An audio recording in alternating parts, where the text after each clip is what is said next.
ملک کی واحد خاتون مزدور رہنما کنیز فاطمہ کے انتقال پر مزدور تنظیموں کے رہنماؤں کی جانب سے تعزیت کا سلسلہ جاری و ساری ہے۔ Municipal worker trade unions alliance کے صدر سید ذوالفقار شاہ سے all Pakistan local government workers federation Hyderabad division کے سینئر نائب صدر محمد حنیف لاسی نے میونسپل کمیٹی ٹھٹہ کے رہنماؤں کے ہمراہ ملاقات کر کے کنیز فاطمہ کے انتقال پر تعزیت کا اظہار کرتے ہوئے ان کے ایصال ثواب کے لیے فاتح خوانی بھی کی۔ یونائٹڈ ورکر یونین شرقی کے سینئر نائب صدر ملک اعجاز حسین، پیپلز یونائٹڈ ورکر یونین جنوبی کے صدر جاوید بلوچ، عزیر بلوچ، سجن یونین کے رہنما عباس احمد، اسلم خان، محمد نذیر، افتخار احمد، پھول محمد خان اور دیگر نے بھی تعزیت کا اظہار کرتے ہوئے فاتح خوانی کی اور مزدور رہنما کنیز فاطمہ کی خدمات کو زبردست خراج عقیدت پیش کیا، اس لیے کہ یقینی طور پر کنیز فاطمہ کو بھلایا نہیں جا سکتا، اس سے ایک بڑا خلا پیدا ہو چکا ہے، لیکن مزدور رہنما آج بھی کنیز فاطمہ کو یاد کرتے ہیں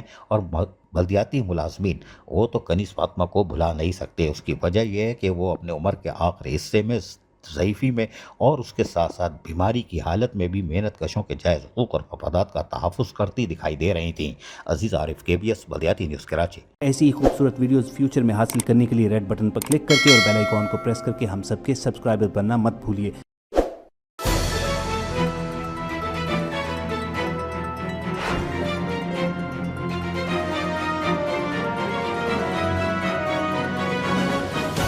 KBS